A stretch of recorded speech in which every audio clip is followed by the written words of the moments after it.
కొత్త కోచ్, కొత్త కెప్టెన్ సారథ్యంలో భారత్ జట్టు శ్రీలంకతో 3 టీ20 మ్యాచ్ల సిరీస్ ఆడబోతోంది. ఇప్పటికే గంభీర్, సూర్య నేతృత్వంలో యువ ఆటగాళ్లు శ్రీలంక చేరుకుని కసరత్తులు ప్రారంభించారు.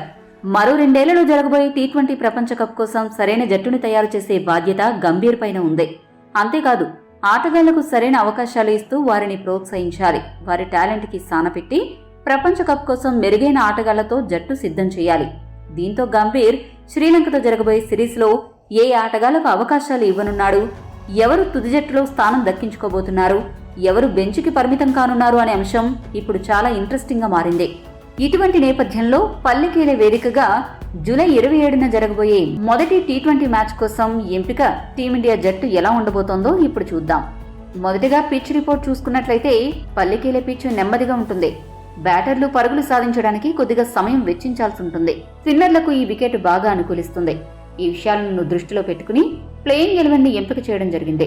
ఓపెనర్లుగా జైస్వాల్, గిల్ మ్యాచ్ను ప్రారంభించనున్నారు. అయితే జైస్వాల్ దూకుడుతో పాటు కొద్దిగా సమయంతో బ్యాటింగ్ చేయాల్సిన అవసరం ఉంది. 3వ స్థానంలో కెప్టెన్ సూర్యకుమార్ యాదవ్ బరిలోకి దిగుతాడు. పంత్ 3వ స్థానంలో అదరగొడుతున్నప్పటికీ అతడు వన్డే జట్టులో కూడా ఎంపికవడం జరిగింది. అదే సమయంలో సంజు గత కొన్ని మ్యాచ్ల్లో మ్యాచ్ విన్నింగ్ ఇన్నింగ్స్ ఆడాడు కాబట్టి అతడికి గంభీర్ వైపు నుండి మద్దతు దొరికింది. దీంతో ఈసారికి పంత్ని పక్కన పెట్టి అతడి స్థానంలో సంజుకి జట్టులో స్థానం కల్పించనున్నారు. ఇక సంజు 4వ స్థానంలో బ్యాటింగ్ చేస్తాడు. 5వ స్థానంలో రింకు సింగ్కి అవకాశాలు ఇవ్వనున్నారు. పిచ్ ఎలాగూ స్పిన్నర్లకు అనుకూలం కాబట్టి ఇద్దరు ఫాస్ట్ బౌలింగ్ ఆల్రౌండర్లు అవసరం లేదని భావించిన జట్టు యాజమాన్యం దూబేని బెంచ్కే పరిమితం చేయనున్నారు. 6వ స్థానంలో హార్దిక్ పాండ్యా బరిలోకి దిగుతాడు. స్పిన్ ఆల్రౌండర్లు అక్షర్ పటేల్, వాషింగ్టన్ సుందర్లు 7వ, 8వ స్థానంకి ఎంపికవ్వనున్నారు.